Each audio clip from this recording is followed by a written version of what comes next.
Ils seront tous enseignés de Dieu. Jean 6, 45. L'enseignement divin est un privilège en même temps qu'un garde à vous. Après la mort de Jésus, la connaissance religieuse et l'enseignement des choses de Dieu passèrent soudain d'une classe privilégiée de scribes et de docteurs à la foule des croyants. L'autorité en matière de foi déserta le temple et la face du monde fut changée parce que des gens sans culture ni mandat officiel furent enseignés de Dieu. Arme à double tranchant, car ceux qui se croient appelés à parler en son nom ont à compter désormais avec le témoignage intérieur de l'esprit chez les fidèles qui les écoutent.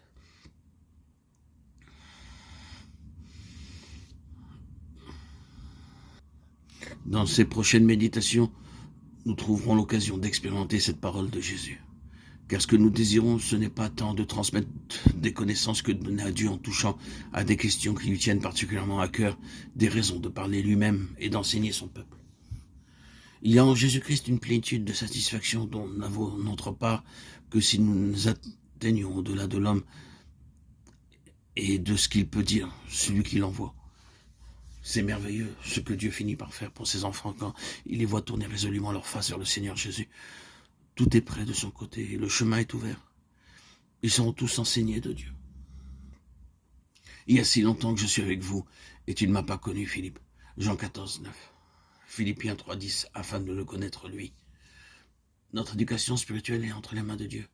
Hors de tous les objectifs auxquels elle tend, il en est un qui surpasse tous les autres en importance, notre connaissance de Christ. Tous les chemins par lesquels Dieu nous fait passer ont ce but-là en vue. Quand Christ, votre vie paraîtra, alors vous paraîtrez aussi avec lui dans la gloire. Colossiens 3, 4. Dont tous nos besoins, la connaissance de Christ, c'est ce qu'il y a de plus impérieux et de tout ce qui nous manque. C'est ce déficit-là qui se fait le plus douloureusement sentir. Connaître Christ, c'est le secret de la force. Celui qui connaît son Seigneur peut avoir avec assurance tenir tête à tous les assauts. C'est le secret du service aussi. Notre fécondité spirituelle ne dépassera jamais la mesure de notre connaissance personnelle de Christ. L'apôtre Paul n'eut pas d'autre passion sa vie durant. Il est là, le mobile secret de ses labeurs incessants en faveur des saints. La connaissance de Christ est le cœur et le pivot de l'épître aux Hébreux. C'est l'essence même de la nouvelle alliance.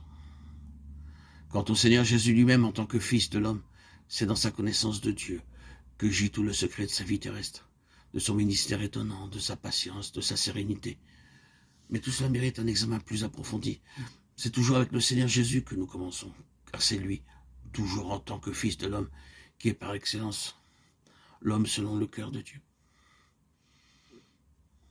Tout ce qui, dans sa vie publique ou privée, est pour nous un sujet d'émerveillement, a son explication là, sa connaissance du Père, la relation personnelle qui l'unit à Dieu avec tout ce que représente une telle intimité, voilà le ressort caché de tout son ministère.